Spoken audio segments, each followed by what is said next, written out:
In 1947, the first H&M store opened in Sweden, and by 2019, there were over 5,000 H&Ms around the world, about 3,000 more than its competitor, Zara. How long have you been waiting this morning in the queue? It collaborated with fashion giants like Versace, Balmain, and Karl Lagerfeld. The world has changed. What we do today will define our tomorrow. But recently, H&M has struggled. The company's net income dropped during the pandemic, and 2022 was one of the store's least profitable years in over 2 decades. That same year, H&M laid off 1,500 employees. So, what went wrong?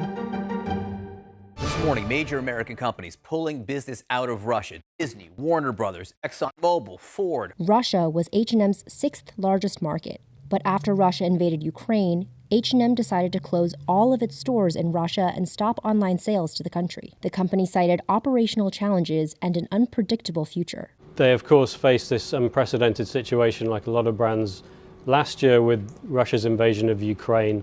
That forced them to close a lot of stores in what was one of their bigger markets, about 5% of their global sales.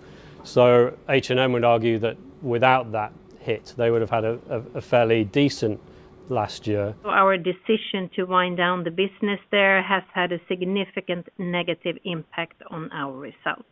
The war also helped fuel inflation, increasing raw material and logistical costs.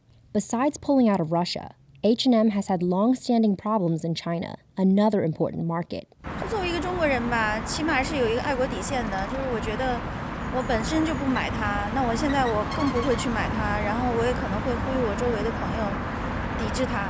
Consumers in China boycotted the company in 2021 after H&M raised concerns about alleged forced labor and discrimination against ethnic minorities in China's cotton production. Chinese consumers and online retail apps like Tmall, Pinduoduo, and JD boycotted H&M. Map apps like Baidu also removed H&M from their platforms. They've never really recovered from that issue. They're still trying to find a way back into the China market. H&M also faced a setback when COVID lockdowns in China led to store closures in the country.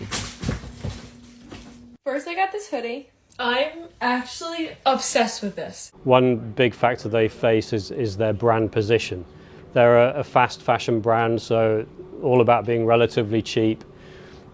But in recent years, they've faced this new competition from online fast fashion players like Shein, who are even cheaper, even quicker to get new designs onto the market. Shein has come onto the market as one of H&M's fast fashion competitors. And unlike H&M, Shein is an online-only retailer. They don't have physical stores, that's their model. On the other hand, H&M relies heavily on in-store sales.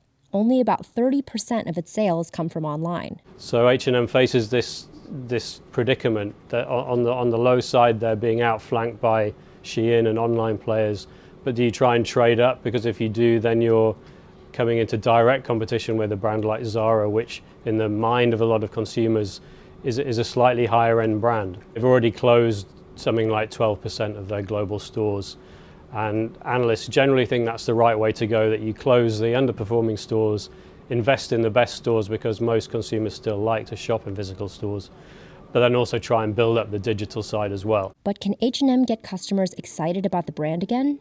Fashion is a tricky business, of course, because it relies a lot on this sort of intangible idea of brand heat and whether your brand resonates with consumers. And H&M seems to have lost a little bit of that resonance with a lot of consumers. Can they get consumers excited again about H&M clothes at the price point they're at?